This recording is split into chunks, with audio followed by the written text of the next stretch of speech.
West of the capital, Agualva Cacem is a municipality in the Lisbon Metropolitan Area. In this residential suburb, you're around half an hour from the center of Lisbon, but also close to Sintra. This town, in the shadow of a mountain range, was the favored summer retreat of the Portuguese court.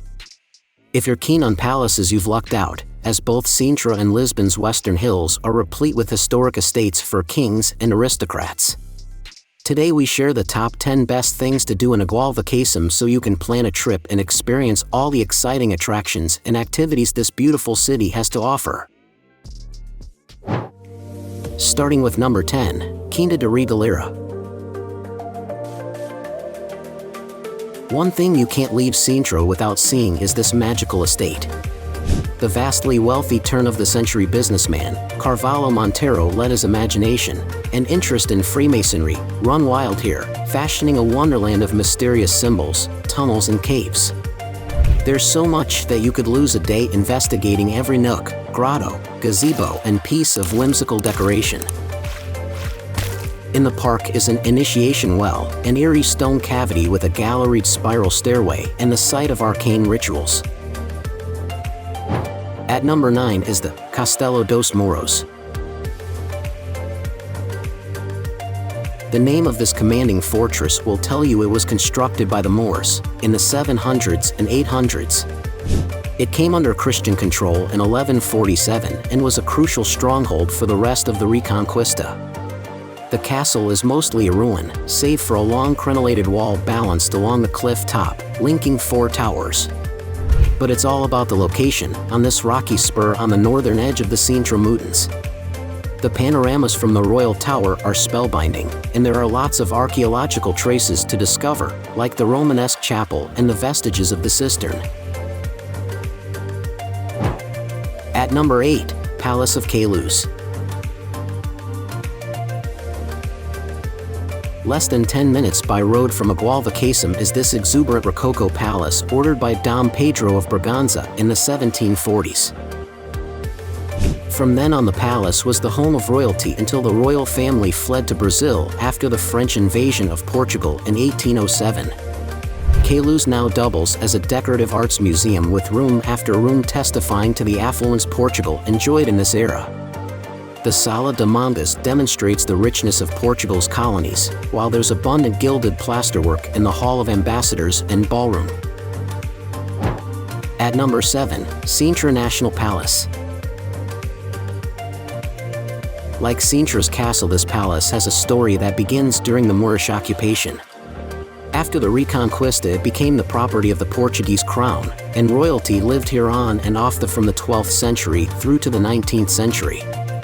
None of that early architecture remains, as there were big reconstructions in the 15th and 16th centuries when the palace was given its current fusion of Gothic, Manueline, and Renaissance styles. The 2 conical white chimneys on the roof are symbols for Sintra, while there's an unmistakable Mudjar accent on the interior courtyards and geometrical tiles, made in Seville, at this wonderful palace. At number 6 in our list, Old Sintra. Below the National Palace and shielded by a crucible of tall wooded hills is Sintra's historic core. As Sintra is a tourist hotspot, you're better off driving down early and getting away before the coaches unload. There's a mini labyrinth of winding streets and stairways to investigate, and due to the incline you'll need to stop to appreciate the scenery. Also, because Sintra welcomed the Portuguese court in the summer, there's no lack of palatial architecture to photograph, at a town where the English poet Lord Byron was inspired to write the GR during his grand tour. At number 5, Belém Tower.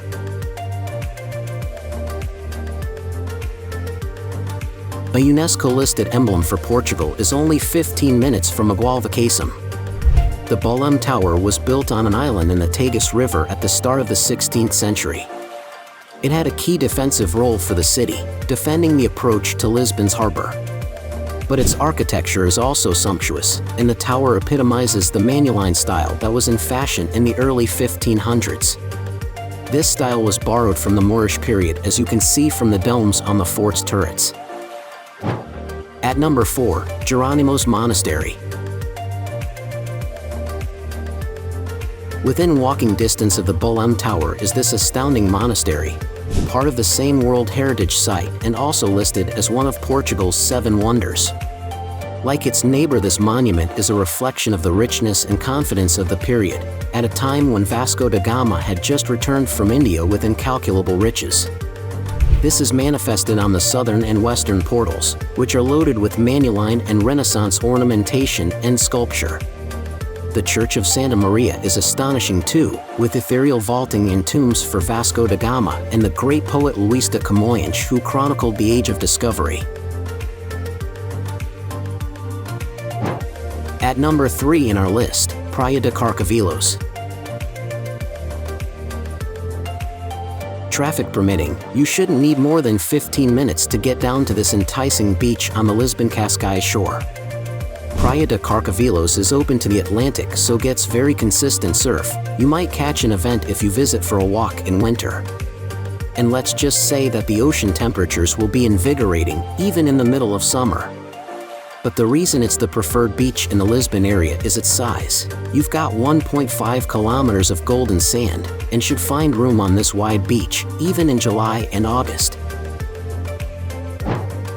At number 2, Pena Palace. Another of Portugal's most treasured landmarks is within a brief drive, around 20 minutes to the west. You could call the Palácio de Pena Portugal's version of Neuschwanstein, even though it was built 30 years before. The palace is on one of the highest peaks in the Serra de Sintra, and was designed to stand out, to the point where you can even see it from Lisbon on a clear day.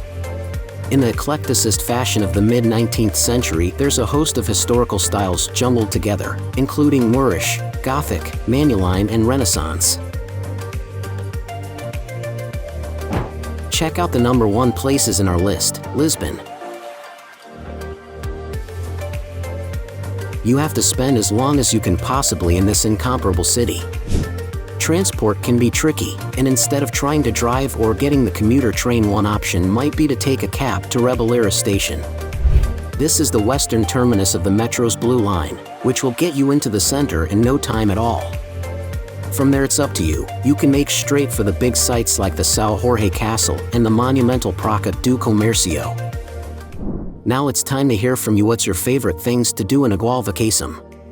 Is there something we missed? Let us know in the comments section below, and don't forget to give this video a like and subscribe to Greenable if you haven't already. Click the bell icon to stay updated on all our latest content.